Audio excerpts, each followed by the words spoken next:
जय गुरुदेव, जय श्री राम। आज मैं आप सभी के सामने वापस फिर एक बार लाइव आया हूँ।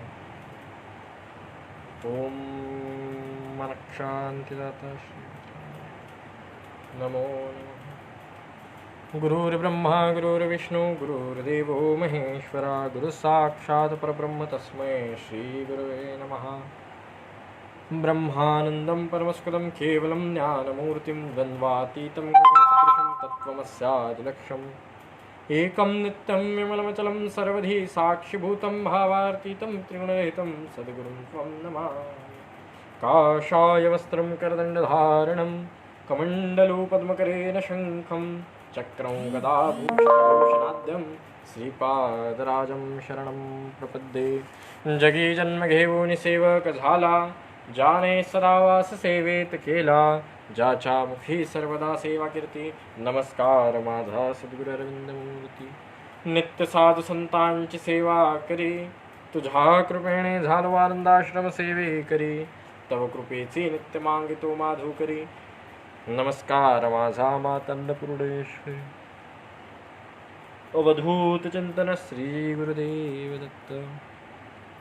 जय गुरुदेव, जय श्री राम। आज मैं पुनः आप सभी के सामने लाइव आया हूँ और आप सभी के पूछे गए कुछ प्रश्नों का जवाब, कुछ थोड़ी सी अपने हिंदू धर्म के बारे में कुछ थोड़ी सी जानकारी देने आया हूँ। जो मुझे पता है वह आप तक बांटने आया हूँ। जय गुरुदेव, जय श्री राम।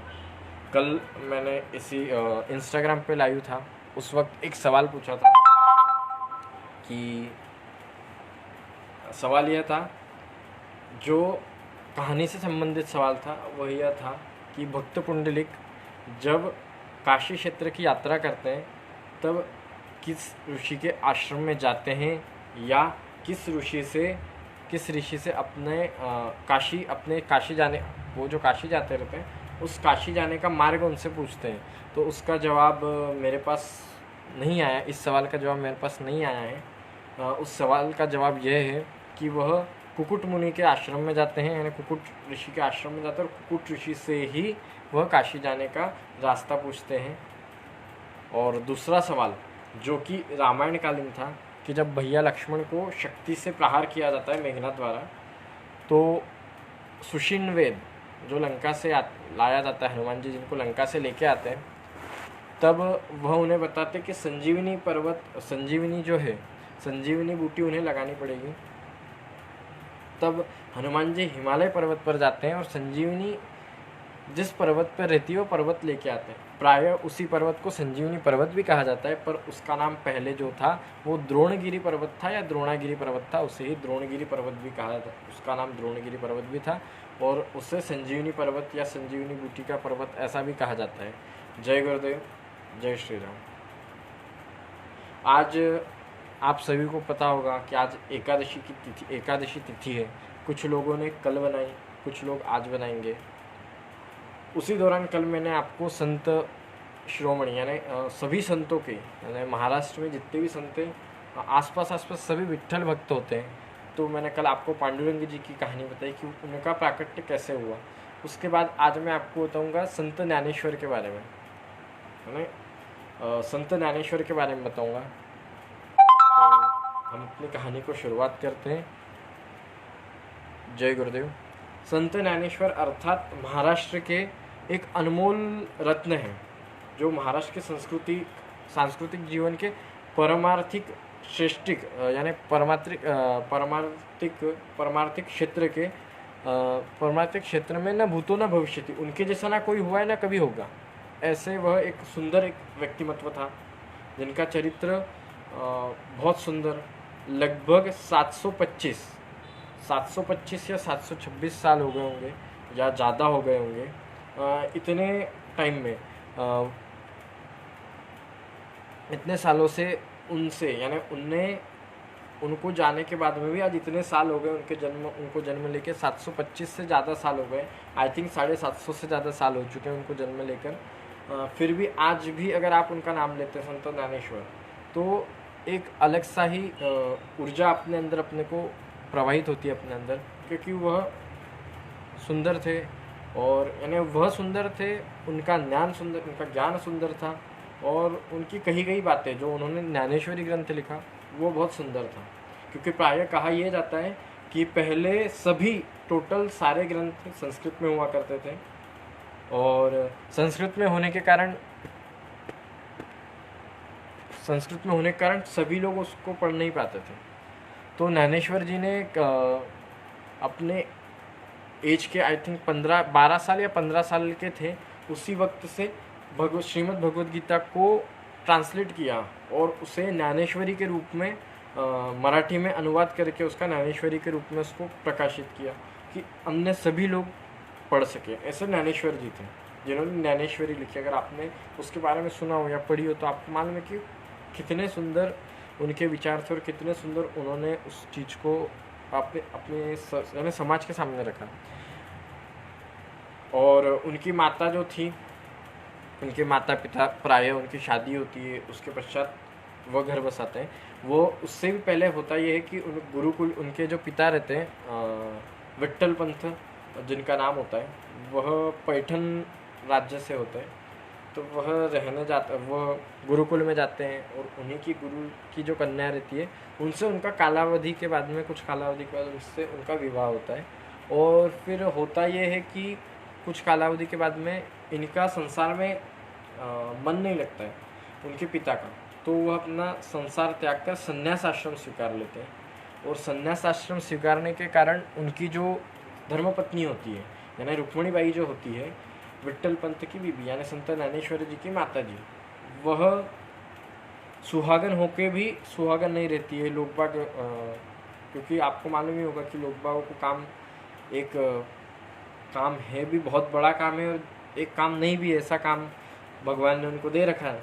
तो लोग बाग उनको चिढ़ाते हैं यानी ज़बरदस्ती उनको टॉर्चर नहीं करेंगे, हम उनको परेशान करते हैं कि ऐसा है वैसा है, इनका पति चला गया, इसने पति को खा लिया वगैरह वगैरह। फिर जब वह रोज़ तैयार होती, फिर एक साधु उस गांव में आते हैं और जब यह तैयार होकर सारी रोज़ की दिनचर्या करती रहती है, तब साधु उनसे पूछते हैं, तब उनकी माताजी सारा वृत्तांत बताती वगैरह वगैरह। और उनको जब पता पड़ता है उनके गुरु को, तब वह वहाँ से जाके उनके आश्रम में जाते हैं और विट्ठल पंत उनके यहाँ जाकर रहते हैं, उस आश्रम में रहते हैं। और फिर कुछ कालावधि के बाद गुरु जी बताते हैं उनको कि उनको गुरु आदेश होता है कि अब आपको जाके आपका जो गृहस्थ आश्रम था आपको वही संभालना है। वह वापस गुरु आदेश के कारण वापस गृहस्थ आश्रम संभालने के लिए जाते हैं। फिर उन्हें उनको 4 उत्पत्ति यानी उनकी संतानें होती है, जिसमें से पहले निवृत्तिनाथ जी होते हैं, फिर संत ज्ञानेश्वर, सोपान जी और चौथी मुक्ताबाई। 3 बहनों की एक बहन संत मुक्ताबाई, और चारों के चारों संत होते हैं। और उसी के दरमियान ऐसा सुंदर उनका सभी चलता है।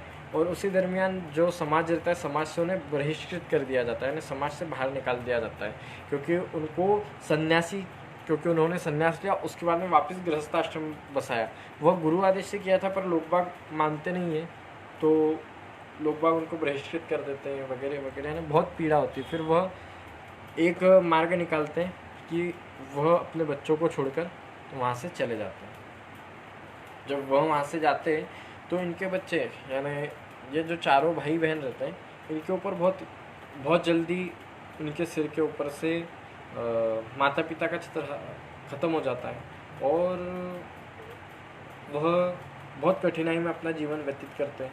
और धीरे धीरे कर अपने अंदर का ज्ञान आता है, जागृत होता है। फिर वह लोगों को समझाते हैं, खुद समझते हैं वगैरह वगैरह, अपने भाई बंधुओं को संभालते हैं। आगे चलकर फिर जब वह 12 साल के एज यानी जब उनकी एज 12 साल से समथिंग हो जाती है, तब वह जाकर गीता पर निरूपण देते हैं या निरूपण करते हैं और उसे अनुवाद करते हैं, उसका मराठी अनुवाद करते हैं, जो आम लोग बाग वो करें। और फिर ऐसे ही एक संत ज्ञानेश्वर जी के बारे में कहा जाता है कि उन्होंने एक भैंसे के ऊपर हाथ रखा और उसके मुख से वेद पठन कराया था, यानी उसके मुख से वेद लोगों को सुनाया था। यानी कुछ कहानी ऐसी कही जाती है कि बहुत सारे विद्वान आते हैं धर्मपत्र होता है, धर्मपत्र की प्राप्ति के लिए तो एक वेद होता है। तो पत्र की प्राप्ति के लिए कहा ऐसा जाता है कि एक भैंसा रहता है, उसके सिर के ऊपर संत ज्ञानेश्वर महाराज हाथ रखते हैं और उसके मुख से वह चारों वेदों का पठन, चारों वेदों को वो, तब उन्हें जय पत्र यानी उन्हें शुद्धि पत्र मिलता है या उन्हें जय पत्र मिलता है, ऐसा उन्हें दिया जाता है। ऐसा सभी प्राय होता है, सभी कुछ होता है। और उसी दौरान एक और संत आते हैं जिनका नाम चांगदेव है। मुक्ताबाई जी की जो समाधि है महाराष्ट्र के जलगांव जिले के अंदर आती है, मुक्ताई नगर गांव में, जिस गांव का पहला नाम कोथली था। वहाँ पर उनकी समाधि है। वहीं से कुछ दूरी पर चांगदेव करके गाँव है, वहाँ चांगदेव महाराज रहते हैं। तो चांगदेव महाराज का ये था कि वह, उनके हाथों में सर्प होता था और वह शेर के ऊपर बैठकर प्रायः घूमते थे। तो जब वह आते हैं तब चांगदेव महाराज गांव में आने वाले रहते हैं। जब वह तपश्चर्या के लिए बैठते थे, उनके बारे में भी एक कहानी ऐसी कही जाती है कि वह तपश्चर्या करने के लिए बैठते थे। और जब तपश्चर्या करने के लिए बैठते थे तो गांव में अगर किसी की भी मौत हो जाती है तो लोग बाग वह गुफा के बाहर, जिस गुफा के बाहर चांगदेव महाराज रहते हैं, उस गुफा के बाहर उनको लाके बिठा, मरे हुए व्यक्ति को लाके वहाँ लेटाया जाता था। वो चांगदेव महाराज जब भी अपनी तपस्या से जागते थे तब बाहर आके जितने भी वहाँ डेड बॉडीज हुआ करते थे उनको जीवित करते थे। ऐसा अपने पुराण में अंकित है। तब वह ऐसा सब कुछ होता है। सब लोग उनको देखने के लिए जाते हैं, सभी गांव वाले उनको देखने के लिए जाते हैं। तभी ऐसा कहा जाता है कि तभी होता ही है कि मुक्ताबाई जो बहुत छोटी होती है, मुक्ताबाई संत ज्ञानेश्वर से कहती है कि हमें भी देखने जाना है। तो वह चारों भाई बहन, एक दीवार रहती है, तो बोले वो उसके ऊपर आए तो हम उनसे मिलने के लिए काय पे जाएंगे। एक दीवार के ऊपर बैठते हैं, वो दीवार को चला के उनके पास तक लेके जाते हैं।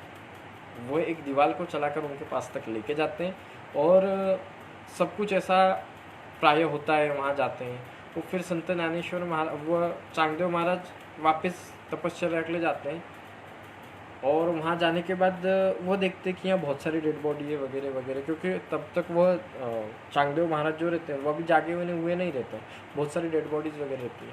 तो संत ज्ञानेश्वर महाराज बोलते हैं इनको ऐसा वगैरह, फिर वो सब कुछ होता है। संत ज्ञानेश्वर महाराज आई थिंक कि वह उनको सारी डेड बॉडीज उठा देते हैं।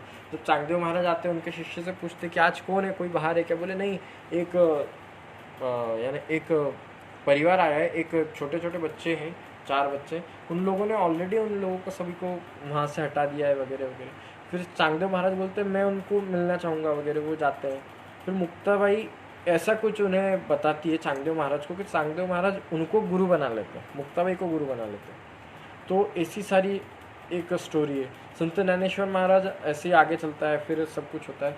एज के 21 या 22 ईयर, मैंने प्राय सुना सभी लोगों से ऐसा ही है कि 22 वर्ष की एज में ही वह समाधि अवस्था स्वीकारते हैं, समाधि, संजीवन समाधि स्वीकार लेते हैं कि एक बड़े से रूम में खुद को बंद करवा लेते हैं और फिर कभी नहीं आते। जो कि आज आलंदी गांव में जो मंदिर है वहाँ वह बंद हो जाते हैं एज के 22 वर्ष की एज में, अपने 22 वर्ष की एज में ही वह प्राय बंद हो जाते हैं और समाधि अवस्था स्वीकार लेते हैं। तो ऐसे थे संत ज्ञानेश्वर महाराज। और इसी प्रकार से मेरी 2 शब्द यानी मेरी कहानी ख़त्म करूँगा। और आप किसी कुछ सवाल हो तो आप मुझसे पूछ सकते हैं या मुझे कमेंट कर सकते हैं या मुझे बता सकते हैं।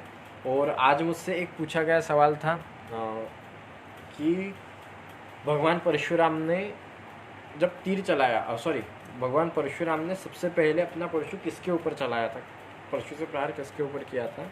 तो सहस्त्रार्जुन नाम के एक राजा होते हैं उस समय, जिन्होंने भगवान दत्तात्रेय को प्रसन्न कर सहस्त्र जिनको हाथ होते हैं, ऐसे सहस्त्रार्जुन, जिनका नाम अर्जुन होता है बट उनको सहस्त्र हाथ होने के कारण उनको सहस्त्रार्जुन कहा जाता है। तो ऐसा दत्तात्रेय जी से उनको वरदान मिला हुआ रहता है। तो उनके पापों से, यानी वह जो लोगों को परेशान करते हैं वगैरह वगैरह। और एक कहानी ऐसी भी है कि वही सहस्त्रार्जुन ही उनके पिता का वध करते हैं और आश्रम का, यानी परशुराम जी के पिता का तो और आश्रम के सभी ऋषियों का वध करते हैं। इसीलिए परशुराम जी एक प्रण लेते हैं कि मैं पूरे पृथ्वी को क्षत्रिय विहीन करूँगा। तब वह जाके 21 बार क्षत्रिय विहीन करते हैं, सहस्त्रार्जुन का वध करते हैं। और ऐसी स्टोरी है। तो सबसे पहले परशुराम जी ने परशु से प्रहार सहस्त्रार्जुन के ऊपर किया था, यह मैं बताना चाहूँगा। तुषार जी का ये सवाल था, अभी मैंने आपको बता दिया है। और किसी का कुछ सवाल हो तो आप मुझसे पूछ सकते हैं। और आज एकादशी है तो हरि चिंतन करेंगे हम। श्रीमन्नारायण नारायण नारायण, श्रीमन्नारायण नारायण नारायण, श्रीमन् नारायण नारायण नारायण, श्रीमन्नारायण नारायण नारायण, श्रीमन्नारायण नारायण नारायण, भजमन नारायण नारायण नारायण, ब्रह्मा नारायण नारायण नारायण, विष्णु नारायण नारायण नारायण, गोविंद नारायण नारायण नारायण, गोविंद नारायण नारायण नारायण, ब्रह्मा नारायण नारायण नारायण, विष्णु नारायण नारायण नारायण, शंभो नारायण नारायण, शंकर नारायण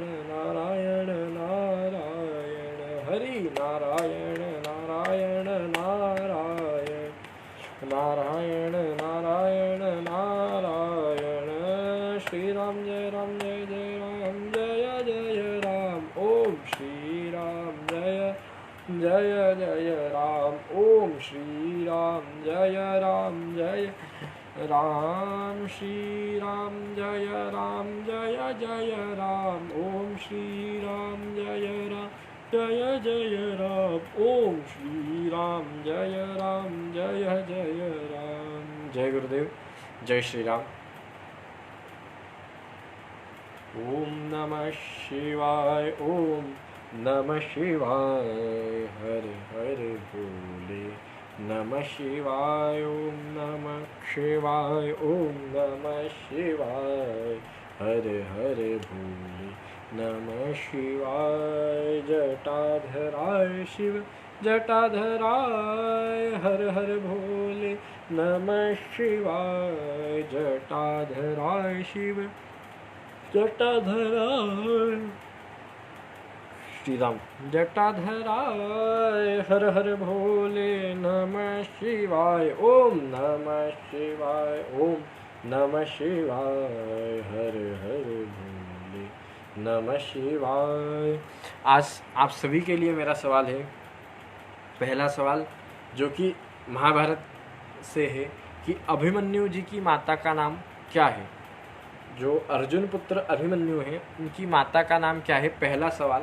और दूसरा सवाल मेरा है, जो आज मैंने आपको कहानी सुनाई उस कहानी में से कि संत ज्ञानेश्वर जी के पिता का नाम क्या है। जय गुरुदेव। श्री राम जय जय राम, श्री राम जय जय राम, ओम श्री राम जय जय राम, श्री राम जय जय राम, श्री राम जय जय राम, ओम श्री राम जय जय राम, श्री राम जय जय राम, श्री राम जय जय राम, श्री राम जय जय राम। आनंदकंद सच्चिदानंद पूर्णम पूर्ण ब्रह्म परमात्मा पुरुषोत्तम सतसंतन की जय। जय जय सद्गुरु समर्थ भक्त प्रतिपालक आनंदवाड़ी निवासी परम पूज्य सद्गुरु सेवक श्री अरुण काका की जय। अन्नपूर्णा माता की जय। आर्य सनातन हिंदू धर्म की जय। भारत माता की जय। गो माता की जय। कल्प वृक्ष गुरुदेव श्री काकाराम भगवान की जय। अवधूत चिंतन श्री गुरुदेव दत्त। जय गुरुदेव, जय श्री राम। अभी मैं तुरंत इंस्टाग्राम पर भी कुछ मिनटों के लिए, कुछ सेकंड के लिए लाइव आने वाला हूँ। आप में से जिस किसी को भी और कुछ सवाल हो तो आप इंस्टाग्राम पे भी लाइव चैट मुझसे कर सकते हैं, या फेसबुक के ऊपर यह लाइव इसके अंदर आप मुझे कमेंट कर सकते हैं, या यही वीडियो कुछ समय के पश्चात हम यूट्यूब के ऊपर अपलोड करेंगे तो आप वहाँ से भी आप मुझे इंस्टाग्राम पे डीएम कर सकते हैं। जय गुरुदेव, जय श्री राम, जय सनातन हिंदू धर्म की जय हो। जय गुरुदेव।